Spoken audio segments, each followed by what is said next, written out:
manyabukufa mu ihanga ryawe aharigana katonzibere Radio West gamba mpre nyina kugamba ngo hina abantu abakazi mu kaga bakijo mu office yanje bankera nabashangaho nti kandi imwe nenshi ngo abashije bitu bari mu cyomi ntinkayishe bahangambara akahari hihi nabato mu motoka twagenda twahikankahi acome nashanga abashija n'amazima bari mu cyomi abashija mwenda abashije bari mu cyomi umugiga ari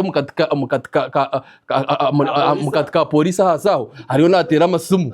anatera amasumu akakwise chupa ya mizo mu ngare mpango atenza atubaba twarari kumira mushanju ntumbashoze mbarete bangambere baza aho banganira story yabo ni Yesu munatera DPC tukatucino mu America. That guy was very active immediately rega yavuga motoka yanshanga hawo twaterera abarandizi bakabari hiha district nawo bije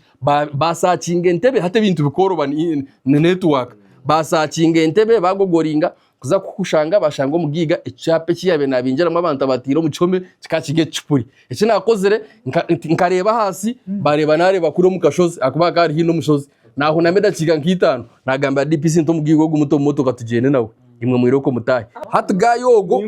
na muto mucome namutiremu mande abagiga baro yabona bakaho muri baromu ukuza kwiha ogo mushomo mucome